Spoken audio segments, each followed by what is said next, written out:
সালাম আলাইকুম প্রিয় শিক্ষার্থী বন্ধুরা, আজকে আমাদের আলোচ্য বিষয় হলো উচ্চতর গণিতের সবচেয়ে গুরুত্বপূর্ণ অধ্যায়। অধ্যায়টির নাম হলো সম্ভাবনা, আর উচ্চতর গণিত এটা হলো 14তম অধ্যায়। এখান থেকে একটা সৃজনশীল অবশ্যই পরীক্ষায় আসবে। আজকে আমরা ক্লাসের জন্য এই সম্ভাবনা অধ্যায়কে 4টি টাইপে ভাগ করছি। আমাদের প্রথম টাইপটি হলো ধরো যে কোনো মুদ্রা নিক্ষেপ অথবা ছক্কা নিক্ষেপ, এগুলো হলো আমাদের টাইপ 1। তারপর আমাদের টাইপ 2 হলো কি, ধরো একজন লোক ঢাকা থেকে কুমিল্লায় বাসে, কুমিল্লা থেকে খুলনায় ট্রেনে, এরকমগুলো আমাদের হচ্ছে টাইপ 2। তারপরে আমরা টাইপ 3 দেখি। টাইপ 3 হলো একটা জমিতে লাল বল, সাদা বল, সবুজ বল, এরকম কোশ্চেন আছে না, এরকম হলো আমাদের টাইপ 3। তারপর টাইপ 4কে আমরা ভাগ করছি হচ্ছে এগুলো দেখার পরে এখন সৃজনশীল কীভাবে বুঝবো, মানে কীভাবে সৃজনশীলটা লিখতে হবে, এই সৃজনশীল বোঝার টেকনিক হিসাবে আমরা টাইপ 4কে ভাগ করছি। আমাদের এই টাইপের অঙ্কগুলো দেখলে আশা করি আমরা সম্ভাবনা অধ্যায়টি সম্পূর্ণভাবে পারবো ইনশাআল্লাহ। আর ক এর জন্য এই কগুলো পারলে আমরা সম্ভাবনা অধ্যায় থেকে যে কোনো ক আসলে পারবো। আর এই কগুলো আমাদের সংযুক্ত প্রশ্নের জন্য অনেক বেশি ইম্পর্টেন্ট। তো আমরা আজকে যেহেতু ভিডিওটি একটু বড় হতে চলছে, তাই আমরা সবাই যদি ধৈর্য ধরে ভিডিওটি দেখি তাহলে আমাদের জন্য এই একটা ক্লাস দ্বারা এই সম্ভাবনা অধ্যায় থেকে যে একটা সৃজনশীল আসবে তা আমাদের দ্বারা পারা কি সম্ভব হবে। তো দেরি না করে আমরা আমাদের মূল কথায় চলে যাই। আমাদের টাইপ 1 হলো কি, মুদ্রা নিক্ষেপ। ধরো যে কোনোভাবে মুদ্রা নিক্ষেপ আসতে পারে। একবার মুদ্রা নিক্ষেপ হয় একবার আসে, না হয় দুইবার, না হয় তিনবার, না হয় চারবার মুদ্রা নিক্ষেপ। বিশেষ করে সবচেয়ে বেশি পরীক্ষা আসে 4বার মুদ্রা নিক্ষেপ। তো আমরা প্রথম থেকে শুরু করি। যদি আমরা প্রথমে করি একবার মুদ্রা নিক্ষেপ। একবার মুদ্রা নিক্ষেপ করলে কি হয়, মুদ্রা হেড টেল। আমরা এটা নমুনা ক্ষেত্র লিখি। আমাদের নমুনা ক্ষেত্র কি দাঁড়াইতেছে, হেড, আর এটা কি হলো টেল। যদি আমরা দুইবার মুদ্রা নিক্ষেপ করি, দুইবার মুদ্রা নিক্ষেপ করলে কি দাঁড়াইতেছে, মুদ্রা হেড টেল।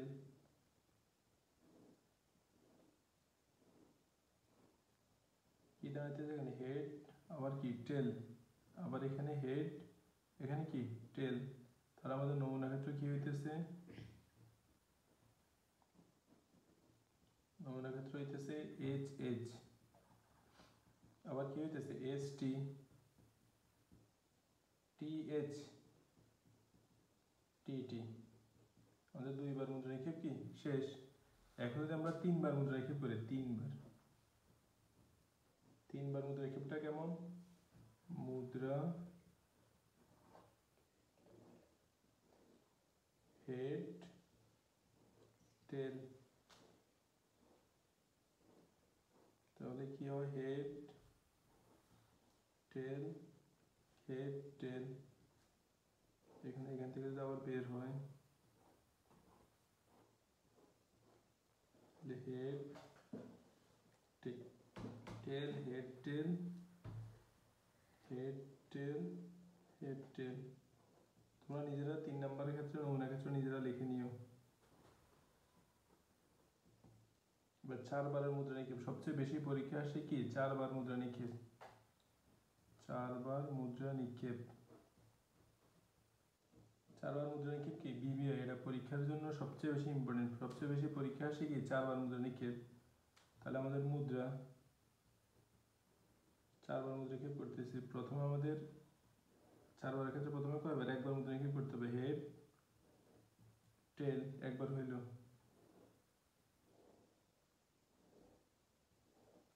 তারপর কয়বার, দুইবার হইতেছে, এস টি, এস টি।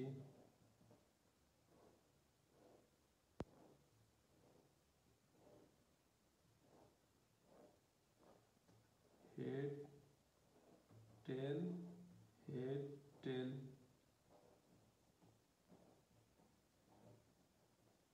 এখানে হলো 3বার মুদ্রা নিক্ষেপ। যদি আবার মুদ্রা নিক্ষেপ করি,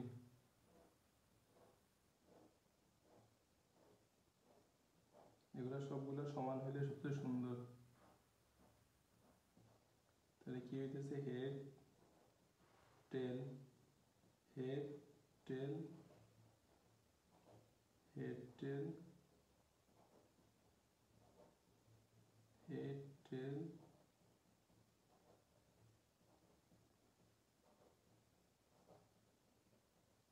তাহলে আমরা কিভাবে আঁকলাম? এটা কি প্রথমবার, এটা কি দ্বিতীয়বার, এটা তৃতীয়বার, এটা চতুর্থবার মুদ্রা নিক্ষেপ। এখন আমরা এটা নমুনা ক্ষেত্র লিখি। তাহলে আমাদের নমুনা ক্ষেত্রে কি হবে?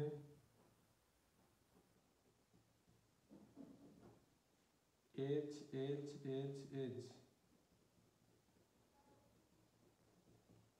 H H S T H H S T H S T H H H T H, তারপর কি H H T T H S T T, এখন এটা S T H S S T H H, তারপর S T S T S T S T, তারপর S T T H S T T H, তারপর S T T T S T T T, তারপর T H H S T H H H, তারপর T H S T T H S T, তারপর T S T H T H T H, তারপর T S T টি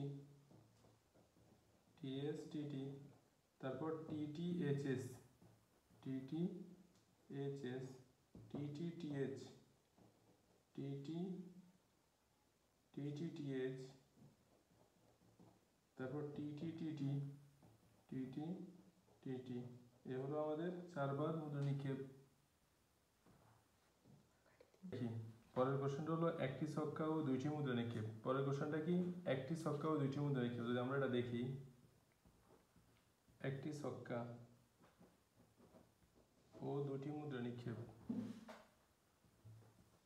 একটি ছক্কা ও দুইটি মুদ্রা নিক্ষেপ, এটা আগের মতোই। এগুলো কি প্রবাবিলিটি ট্রি। ছক্কা,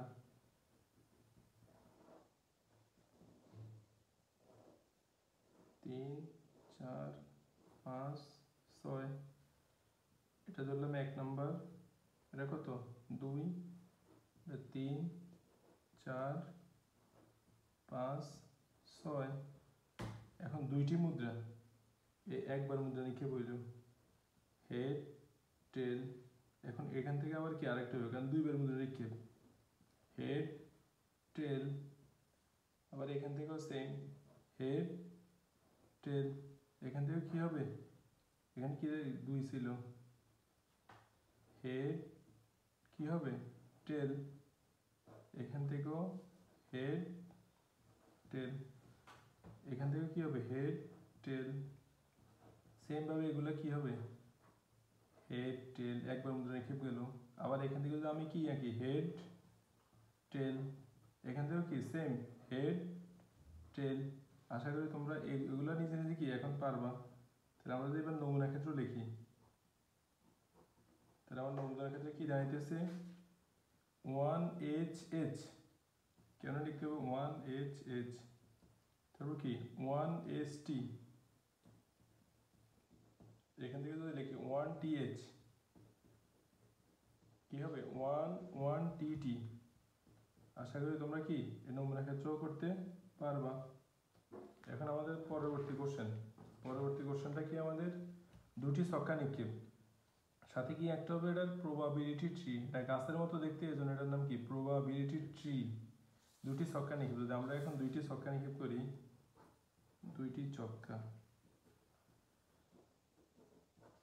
তাহলে আমরা দুইটি ছক্কা করলে প্রথমে যদি আমরা ছক্কা আঁকি,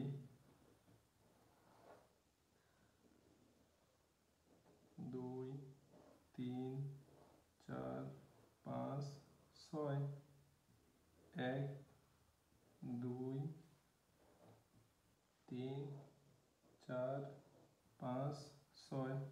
কয়টা ছক্কা হয়েছে? একটা ছক্কা। এখন যদি এখান থেকে আবার আমরা দ্বিতীয় ছক্কা আঁকি, দুই, তিন, চার, পাঁচ, ছয়, এক, দুই, তিন, চার, পাঁচ, ছয়। এখান থেকেও সেম, ছয়টা, এক, দুই, তিন, চার, পাঁচ, ছয়। কি হবে? এক, দুই, 3 4 5 6। এখন আমরা এটাকে নমুনা ক্ষেত্র লিখি।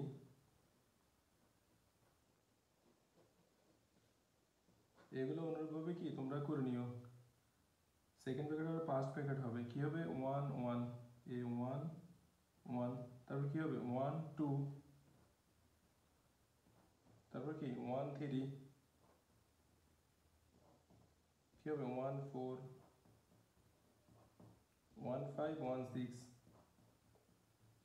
তুমি এরকম কি সবগুলা সেম ভাবে এবার 2 1 2 2 2 3 2 4 2 5 2 6 এগুলো সুন্দর করে সবগুলা কি এক এক করে আস্তে আস্তে লিখবা। তাহলে আমাদের টাইপ 1 সবাই আশা করি বুঝতে পারছো। মুদ্রা নিক্ষেপও দেখাইলাম, একটি ছক্র দুইটি মুদ্রা নিক্ষেপ এটাও তোমরা বুঝছো, দুইটি ছক্কা নিক্ষেপ। তোমরা এগুলো সম্পূর্ণ করে কমেন্ট বক্সে দিও, আর না পারলে আমাকে বলিও, তাহলে আমি আবার করে দেব। তাহলে আমাদের এবার পরবর্তী টাইপ 2। আমাদের টাইপ 2টা কি, একজন লোক ঢাকা থেকে কুমিল্লায় বাসে যাওয়ার সম্ভাবনা। ধরো তুমি আসো ঢাকা, যাইবা কি কোথায়, কুমিল্লা, কিভাবে যাইবা, বাসে করে। তারপর কি কুমিল্লা থেকে খুলনায়, কুমিল্লা থেকে খুলনায় কিভাবে যাইবা, ট্রেনে। এখানে মূল কি বাস, তারপর কি ট্রেন। প্রথমে কিভাবে গেছো কুমিল্লা থেকে বাসে, তারপর খুলনা থেকে কিভাবে গেছো ট্রেনে। এখন যদি আমরা টাইপ 2 শুরু করি, তাহলে আমাদের মূল গন্তব্যস্থল কোথায় ছিল, প্রথমে ঢাকা। ঢাকা, ঢাকা থেকে আমরা কোথায় গেলাম, ঢাকা, ঢাকা থেকে আমাদের গন্তব্যস্থল হলো কোথায়, কুমিল্লা। কুমিল্লা লিখলাম। কুমিল্লা যাওয়ার পর আমাদের কি হয়েছে, কুমিল্লা থেকে আমরা কিভাবে গেছি খুলনায়। কুমিল্লা থেকে আমরা যাইতেছি কোথায়, খুলনা। এই কুমিল্লা থেকে খুলনা।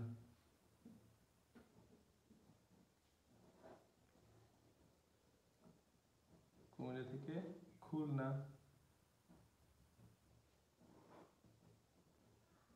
এবার আমাদের মূল কি, ঢাকা থেকে আমরা কুমিল্লায় কিভাবে গেছি, বাসে। এখন তুমি তো বাটপারি করতে পারো, বাসে তো নাও যাইতে পারে, এজন্য বাসে নয়। কুমিল্লা থেকে খুলনা কিভাবে গেছো, ট্রেনে। আবার ট্রেনে 9, ট্রেনে, ট্রেনে 9। তাহলে আমাদের কি প্রবাবিলিটি আঁকা শেষ। এখন বলছে কুমিল্লায় বাসে, কুমিল্লায় কি দেখো, কুমিল্লায় বাসে, কুমিল্লায় কিভাবে গেছে, বাসে। কিন্তু খুলনায় কিসে নয়, ট্রেনে নয়। কোনো কিছু নয় মানে আমরা আগে করে ফেলি, খুলনায় ট্রেনে নয়, খুলনায় ট্রেনে নয়। কোনো কিছু নয় মানে আমরা জানি 1 বিয়োগ, কি 1 বিয়োগ। খুলনায় ট্রেনে যাওয়ার সম্ভাবনা কত ছিল, 7/8।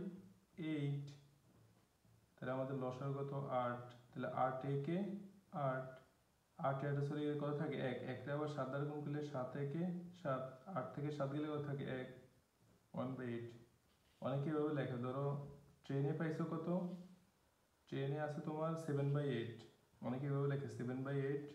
আর না মানে কি, না মানে পাইছো কত, 1/8, 7/8, 1/8। এভাবে লিখলেও পারো, তুমি লেখো বাসে, বাসে নয়, ট্রেনে, ট্রেনে, এভাবে লিখলেও পারো। তুমি যদি বলো আমি মানগুলো লিখবো, তাও কি তোমার ইচ্ছে। এখন আমরা পুরো লাইনটা উঠাই, লোকটি কুমিল্লায় বাসে, কুমিল্লায় বাসে, কিন্তু খুলনায় কিসে নয়, কিন্তু খুলনায় ট্রেনে নয়। খুলনায় ট্রেনে না যাওয়ার সম্ভাবনা, না যাওয়ার সম্ভাবনা। কুমিল্লায় বাসে ছিল কত, আমাদের বাসে ছিল হচ্ছে 5/3। কিন্তু এখানে আছে কি খুলনায় বাসে, কিন্তু কিন্তু মানে হলো আমাদের কি গুণ। খুলনায় ট্রেনে নয় পাইছি কত, 1/8। তাহলে 3 একে 3 আর 5 আটা কত, 40। আশা করি এটা কি তোমরা বুঝতে পারছো। এখন যদি এটা 2 নম্বরটা আমরা করি, 2 নম্বর দেখো একই কোশ্চেন সেম, লোকটা কুমিল্লায় বাসে নয়, এবার বলছে কুমিল্লায় বাসে নয়, কুমিল্লায়, কুমিল্লায় কিসে নয়, বাসে নয়, কুমিল্লায় বাসে নয়, কুমিল্লায় বাসে নয়, কুমিল্লায় বাসে নয়। কোনো কিছু নয় মানে আমরা কি জানি, 1 বিয়োগ, 5 9 কত 1 বিয়োগ বাসে কত আছে তোমার কাছে? বাসে আছে কত 5/3, তাহলে লসাগু কত 5, 5 থেকে 5 বিয়োগ 3, 5 থেকে 3 গেলে কত থাকে 2, তাহলে 5/2। এবার আমরা যদি পুরো লাইন লিখি, আমাদের কোশ্চেনটা কি ছিল? কুমিল্লায় বাসে 9 কিন্তু খুলনায় ট্রেনে যাওয়ার সম্ভাবনা, খুলনায় ট্রেনে যাওয়ার সম্ভাবনা। তাহলে আমাদের খুলনায় বাসে 9 কত পাইছো তুমি? 5/2, কিন্তু কারণে কি হয় গুণ, খুলনায় ট্রেনে দেওয়া আছে তোমার কত 8/7, 8/7। তাহলে আমরা যদি গুণ করি তাহলে আমাদের কি দেওয়া আছে 7 দুগুণে 14 আর 5 আটা কত 40। তুমি এটাকে আরো ভাঙাও, 7 দুগুণে 14, 20 দুগুণে 40, তাও হবে। আর যদি এখানে রাখি দাও তাও কি আনসার কারেক্ট। আশা করি তোমরা টাইপ 2 কি বুঝতে পারছো। টাইপ 3টা সবচেয়ে বেশি ইম্পর্টেন্ট পরীক্ষার জন্য, সবচেয়ে বেশি পরীক্ষা আসে আমাদের এই টাইপ 3টা। আর এই টাইপটা সবচেয়ে সহজ, এটা একটা ছোট বাচ্চাকে আনি দিলেও ও কি বুঝবে এই টাইপটা। একটা জুড়িতে দাও, তোমার কাছে একটা জুড়ি আছে, ওই জুড়িতে তুমি কি 12টি লেখছো লাল বল, 12টা কি বল লাল বল, 10টি কি বল সাদা বল, এবং 8টি, এগুলো সব ইংলিশে লেখা, 8টি সবুজ বল আছে। দ্রুতভাবে একটি বল তুলে ধরো, টসের মাধ্যমে ধরো তুমি একটা টস ধরছো, টস থেকে একটা বল তুলে নেওয়া যেভাবে এরকম আর লাল সাদা সবুজ, এখান থেকে তুমি যে কোনো একটা বল তুলে নিলে। এখন যদি আমরা ধারাবাহিকভাবে কোশ্চেনগুলো করি তাহলে আমাদের কোশ্চেনগুলো কি জানাইতেছে? 1 নম্বর, সমগ্র সম্ভাব্য ফলাফল কত? সমগ্র সম্ভাব্য ফলাফল মানে কি? সবগুলা বলের যোগফল। লাল বল কতটি? 12টি। সাদা বল কতটি? সাদা বল হলো 10টি। আর সবুজ বল হলো 8টি। তাহলে মোট বল মানে যেটাকে আমরা বলি সমগ্র সম্ভাব্য ফলাফল, সমগ্র সম্ভাব্য ফলাফল 12 আর 8 কত 20, 20 আর 10 কত 30, 30টি। আশা করি 1 নম্বরটা কি সবাই বুঝছো। 2 নম্বর, লাল হওয়ার সম্ভাবনা। কি হওয়ার সম্ভাবনা? লাল হওয়া। লাল বল আছে তোমার কতটি? লাল বল কতটি? 12টি। আর সমগ্র সম্ভাব্য ফলাফল কত? সমগ্র সম্ভাব্য ফলাফল 30। তাহলে লাল হওয়ার সম্ভাবনা, আমাদের সূত্রটা কি? অনুকূল ফলাফল ডিভাইড বাই সমগ্র সম্ভাব্য ফলাফল। কি সূত্র? অনুকূল ফলাফল ডিভাইড বাই সমগ্র সম্ভাব্য ফলাফল। সূত্রটা লিখলেও ইচ্ছা, না লিখলেও যদি ডাইরেক্ট মান লেখো তাও কি হবে 12/30। আমরা এটা ক্যালকুলেশন করলে 6 দুগুণে 12 আর 15 দুগুণে কত 30, তাহলে 6/15। এখন 3 নাম্বারটা যদি আমরা দেখি, লাল অথবা সাদা। লাল অথবা সাদা এই কথাটার মানে কি? লাল হইতে হইব অথবা সাদা হইতে হইব, যে কোনো একটা হইলে কি হইব লাল অথবা সাদা। লাল অথবা সাদা বল, অথবা মানে আমরা কি বললাম যোগ, অথবা মানে কি যোগ। লাল বল কত 12, সাদা বল কত 10, 12 যোগ 10 সমান কতটি? 22টি। এবার লাল অথবা সাদা বল হওয়ার সম্ভাবনা, হওয়ার কি সম্ভাবনা। তাহলে আমাদের লাল বল কতটি? লাল আর সাদা বল পাইছি 22টি। মোট বল কতটি? 30টি। তুমি এটা ক্যালকুলেশন করলে আরো কমাইতে ইচ্ছে, আর যদি এতটুকু রাখো তাও কি হবে। এবার আইবি নাম্বার, নীল হওয়ার সম্ভাবনা। এখানে দেখো তোমার লাল বল 12টি, সাদা বল 10টি, সবুজ বল 8টি, তোমার নীল বল আছে। তাহলে নীল বল কি? নীল বল তোমার নাই, তাহলে নীল বল কতটি? 0টি। তাহলে নীল হওয়ার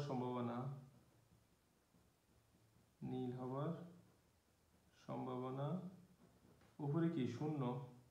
অনুকূল ফলাফল ডিভাইড বাই সমগ্র সম্ভাব্য ফলাফল কত পাইছি আমরা? 30, 0।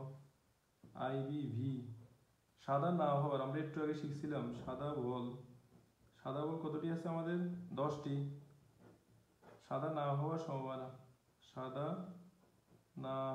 সম্ভাবনা, কোনো কিছু না মানে কি বললাম 1 বিয়োগ সাদা না হওয়ার সম্ভাবনা, তাহলে কি হবে 1 বিয়োগ সাদা বল কয়টি? 10টি। আর মোট বল কতটি? 30টি। এখন আশা করি সবাই লসাগু করতে জানো। 30, 30 একে 30, বিয়োগ 30, 30 চলে গেলে কত থাকবো 10, 30 থেকে 10 গেলে কত থাকবো 20, 30। এটা হলো আমাদের কি আনসার। এখন যে আমরা পরের কোশ্চেনটা অনেকবার আসছে, এটা টেস্টে, মেট্রিকে ইনশাআল্লাহ অথবা বার্ষিক পরীক্ষা তোমাদের আসবে ইনশাআল্লাহ। যদি প্রতিস্থাপন না করে পরপর 4টি বল তুলে নেওয়া হয় তাহলে সাদা হওয়ার সম্ভাবনা কত? প্রথম আমরা যদি লিখি সাদা বল, সাদা বল কতটি আমাদের 10টি। সমগ্র ফলাফল, সমগ্র ফলাফল কত তোমার কাছে আছে? সমগ্র ফলাফল হলো যাই আমরা পাইছি 30। সমগ্র ফলাফল কয়টি পাইছি? 30টি বল। এখন প্রতি ফার্স্টের লাইনটা লিখি, যদি প্রতিস্থাপন না করে, যদি প্রতিস্থাপন না করে পরপর 4টি বল তুলে নেওয়া হয়, বল তুলে নেওয়া হয়, তাহলে কি হওয়ার সম্ভাবনা? সাদা হওয়ার সম্ভাবনা, সাদা হওয়ার সম্ভাবনা। তোমার সাদা বল কত ছিল 10 আর মোট বল কত ছিল 30। কতবার প্রতিস্থাপন করতে হয়েছে তোমার? দেখো 4বার প্রতিস্থাপন, 4টি বল তুলে নেওয়া হলে। তাহলে আমি যদি পরেরবার লিখি তাহলে 9 তাই 29, তারপর কত হবে 8/28, তারপর কি হবে 7/27। তাহলে আমরা যদি এখন এটা লিখি তাহলে আমাদের উপরেরটা এক বিন্দু গুণ করি, 10, 9, 8, 7, 30, 29, 28, 27। এখন উপরেগুলো এক বিন্দু গুণ করলে তোমার একটা মান বাইরে হবে, নিচেরগুলো গুণ করলে একটা কি মান বাইর হবে। এটাই তোমাদের কি এই অঙ্কের আনসার। আশা করি তোমরা সবাই কি টাইপ 3টাও বুঝতে পারছো। এখন যদি আমরা পরবর্তী টাইপে যাই, আমাদের টাইপ 4, আমাদের যে তিন নিয়ম টাইপ ছিল, আশা করি তোমরা 3 নিয়ম টাইপ বুঝছো। এখন যদি আমরা 4 নম্বর টাইপে যাই, 4 নম্বর টাইপটা হলো টাইপ হলো, আমরা তো 3 নিয়ম বুঝলাম। এখন তো সৃজনশীল তো এভাবে আসে না, সৃজনশীল তো অন্য কোনো টেকনিক বা অন্য কোনো ওয়েতে আসে। তখন তুমি সৃজনশীল কীভাবে বুঝবা? এজন্য তোমাকে সৃজনশীল বোঝার জন্য কিছু টেকনিক অ্যাপ্লাই করতে হবে। তো এজন্য সৃজনশীল বোঝার জন্য আমি কিছু টেকনিক দিতেছি, যেগুলো পারলে তুমি আশা করি যে কোনো সৃজনশীল ধরতে পারবা। আচ্ছা, প্রথমে বড় জোর 3টি আসার, আমরা যদি বুঝি বড় জোর 5 টাকা এটা মানে কি, অথবা বড় জোর মেট্রিক পাস এটা মানে কি। বড় জোর মেট্রিক পাস মানে তোর ধরো বদ্ধ দিছে মানুষ, যদি তুই মেট্রিক পাস করতে পারবি এর বেশি হাত তিন, এর কম আরবি অথবা হড়ালিয়া করতে না 6 উইন ধরবি না 8 উইন ধরবি, কিন্তু 10-এর হলে আর জীবনে হরতে তিন। এটা হচ্ছে বড় জোর কথার মানি। এখন বড় জোর 3টি কথার মানে কি, 3টা টি অবশ্যই থাকতে হবে, কম থাকলেও হবে, টি না থাকলেও হইব, কিন্তু 3টা টি এর বেশি থাকলে কি হবে না। আশা করি সবাই বড় জোর কথার মানেটা বুঝছো। এখন কমপক্ষে 2h আসা বা ন্যূনতম 2h আসা, কমপক্ষে আর ন্যূনতম এক কথা। কমপক্ষে কথাটার মানে কি, কমপক্ষে 5 টাকা এটা মানে কি, তোমাকে 5 টাকা অবশ্যই দিতে হবে। 5 টাকার বেশি দিলে হইব, 5 টাকা দিলে হইব, কিন্তু 5 টাকার কম দিলে কি হইতো না। তাহলে কমপক্ষে 2h মানে কি, অবশ্যই 2টি এস থাকতেই হবে। এর বেশি এস থাকলে হইব, কিন্তু 2টা এস এর কম থাকলে হবে না। আশা করি কমপক্ষে 2h বুঝছো। এবার অনূর্ধ্ব 17, আমাদের ওই ক্রিকেট দলে আছে অনূর্ধ্ব 17 অথবা অনূর্ধ্ব 19 দল। এই অনূর্ধ্ব 19 বা অনূর্ধ্ব 17 দলের কথার মানে কি, মানে অনূর্ধ্ব 17 বয়স যাদের তারা তো থাকবেই, তাদের কম বয়স যারা তারা থাকবে, কিন্তু যারা বড় তারা হচ্ছে ধর বুড়া হাঁটা, তারা কোনো থাকতে দিত না। 17 বয়সে যে তারা কি থাকা সম্ভব না। এবার আমরা মৌলিক সংখ্যা মনে রাখার একটা টেকনিক দিয়েছিলাম, 44, 22, 32, 23, 21। 44, 22, 32, 23, 21। 1 থেকে 10 পর্যন্ত মৌলিক সংখ্যা কয়টি? 4টি। 11 থেকে 20 পর্যন্ত কয়টি? 4টি। 21 থেকে 30 পর্যন্ত কয়টি? 2টি। আশা করি মৌলিক সংখ্যা মনে রাখার টেকনিকটা তোমরা মোবাইল নাম্বার মতো মুখস্থ করে ফেলবো। এখন যদি আরো যদি সৃজনশীল বোঝার টেকনিক যদি পরে ফিরে যাই, দেখো কার্ডের নাম্বারটি 2 অথবা 3 দ্বারা বিভাজ্য। 2 অথবা 3 দ্বারা, এই কথাটার মানে কি, ধরো এক বন্ধু মানে দুগা বন্ধু একে গার্লফ্রেন্ড, এখন নিয়ম হয়েছে কি দুজন একের ভাগাভাগি করে নিব। তাহলে হিসাবটা যদি 2 অথবা 3 দ্বারা বিভাজ্য হয় তাহলে কি হইলো, হয় 2 দ্বারা বিভাজ্যর গুলো হইব অথবা 3 দ্বারা বিভাজ্য গুলো, মানে দুইটা মিলাই নেওয়া যাইব। 2 এর গুলো নেওয়া যাবে, 3 এর গুলো নেওয়া যাবে। এটা হচ্ছে 2 অথবা 3 দ্বারা বিভাজ্য কথার মানে। আর বিভাজ্য কথার মানে কি, বিভাজ্য মানে হচ্ছে নামতা। ধরো 2 এর নামতা 2 2 দুগুণে 4, 3 দুগুণে 6, এগুলো নামতা আছে না, এগুলো হচ্ছে কি বিভাজ্যের নিয়ম। এবার মৌলিক, আমরা মৌলিক সংখ্যার টেকনিকটা কি কি কি বলছিলাম আবার লিখতেছি বোঝার জন্য। 44, 22, 32, 23, 21। আশা করি সবাই খাতায় লিখে নিবা। 3-এর গুণিতক, গুণিতক মানেও কি নামতা, 3-এর নামতা, 3 একে 3, 3 দুগুণে 6 আছে না, এগুলো নামতা। মৌলিক এবং 3-এর গুণিতক, এবং আর ও এক্ষেত্রে দুটোটাই কি সেম, কি মৌলিক এবং 3-এও, মানে মৌলিক হইতে হইব 3-এর গুণিতক। ধরো কোন সংখ্যা মৌলিকে আছে 3-এর গুণিতকে নাই, ওই সংখ্যা হইতো না, কিন্তু মৌলিকেও আছে 3-এর গুণিতক আছে, এমন সংখ্যাটি কি দোনো ক্ষেত্রে যারা আছে তারাই হবে, মানে যেটাকে আমরা বলি কমন। মানে মৌলিকও থাকতে হবে 3-এর গুণিতক, ধরো মৌলিকে আছে 3-এ নাই, হইতো না, 3-এ আছে মৌলিকে নাই, হইতো না। মানে দুটোটার মধ্যে কি থাকতে হবে মৌলিক এবং 3-এর গুণিতক, অথবা মৌলিক ও 3-এর গুণিতক, দুটোটা কি কথা, একই কথা। এখন পরবর্তী সর্বশেষ সৃজনশীল বোঝা যায় টেকনিকটা, এটা কুমিল্লা বসে বোর্ডে অনেকবার আসছে এখন পর্যন্ত। কমপক্ষে 2টি হেড এবং 1টি টেল, এই কথাটার মানে কি, কমপক্ষে 2টি হেড এবং 1টি টেল।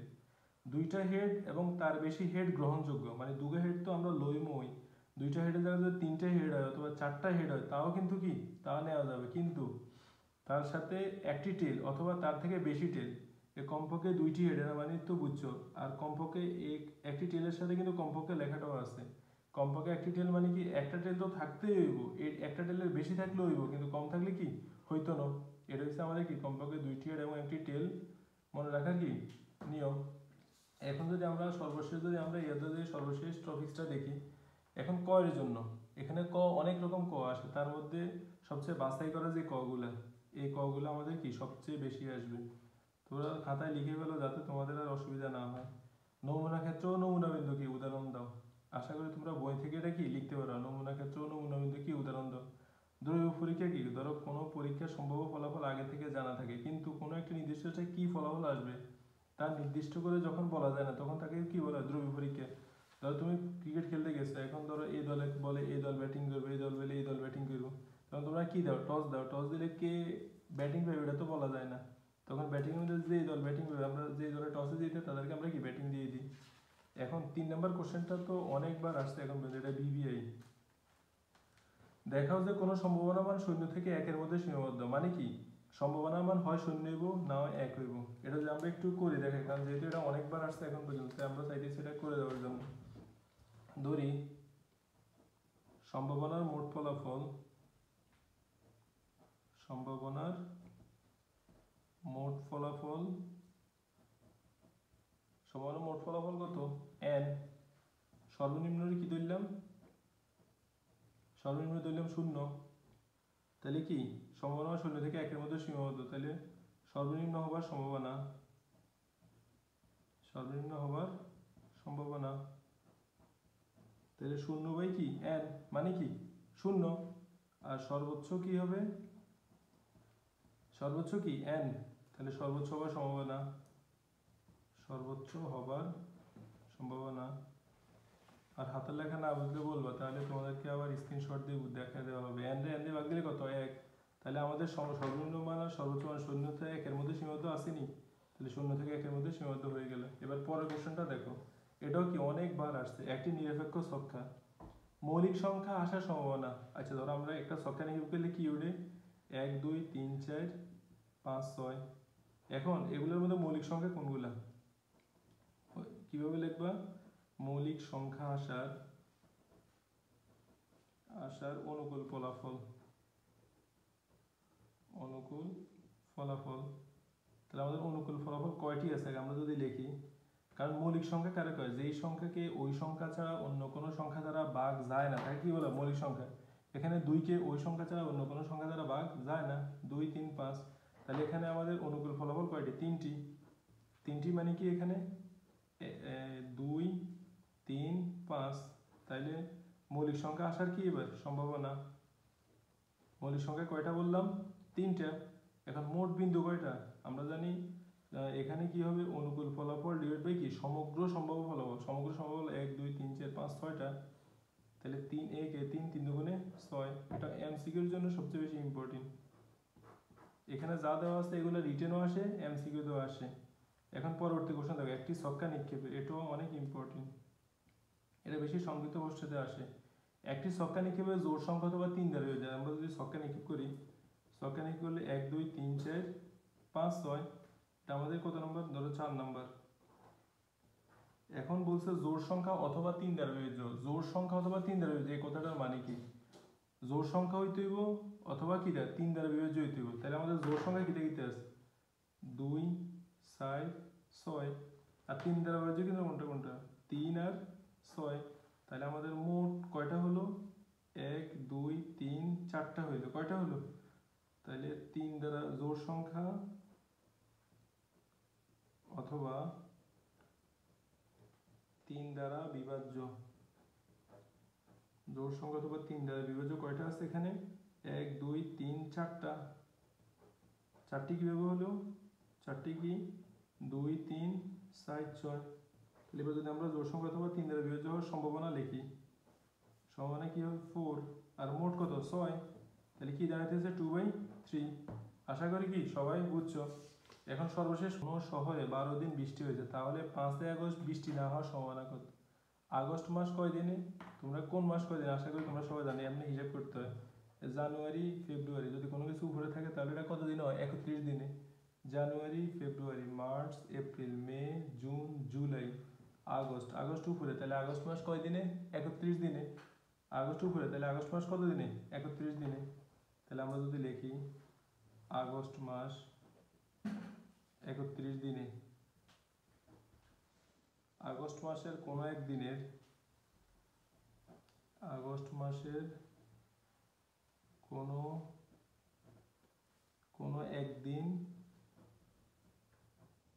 বৃষ্টি হবার সম্ভাবনা।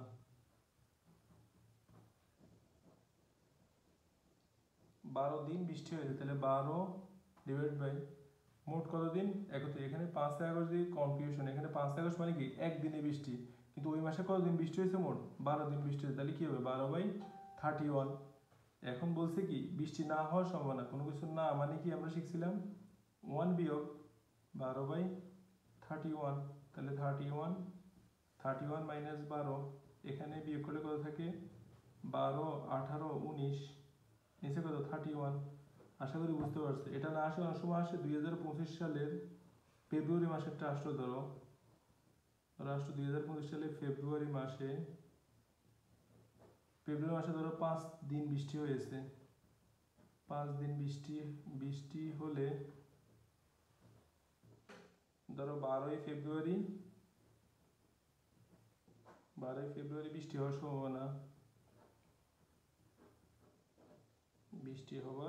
সম্ভাবনা, আমরা জানি ফেব্রুয়ারি মাসের উপরে ডিপেন্ড করে একটা বছর 365 দিন অথবা 366 দিনে হয়। যদি ফেব্রুয়ারি মাসে 28 দিনে হয় তাহলে ওই বছর কিটা হয়?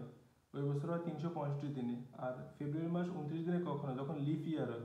লিপ ইয়ার কেমন বুঝে? প্রতি 4 বছর পর পর লিপ ইয়ার হয়। কত বছর পর পর? 4 বছর পর পর। আমরা বোঝানোর জন্য তোমাদেরকে করে দেখাই 2025 সাল। আমরা যদি 4 দিয়ে ভাগ দিই, 4 ভাষা 20 25 4 6 24, 25 থেকে 24 কত থাকে? 1। যদি বাক্সেস থেকে যায় তাহলে এটা কি? লিপ ইয়ার নয়। তাহলে এবছর ফেব্রুয়ারি মাস কয় দিন হইব? যেহেতু 2025 সাল, তাই 2025 সালে ফেব্রুয়ারি মাস কত দিন হবে? 28 দিনে। তাহলে ফেব্রুয়ারি মাস যদি লিপ ইয়ার হইতো তাহলে ফেব্রুয়ারি মাস কত দিন হইতো? 29 দিনে, মাস 28 দিনে। তাহলে ফেব্রুয়ারি মাসে কতদিন বৃষ্টি হয়েছে? 5 দিন বৃষ্টি হয়েছিল। তাহলে 5 দিন বৃষ্টি হলে তাহলে 12ই ফেব্রুয়ারি বৃষ্টি হওয়ার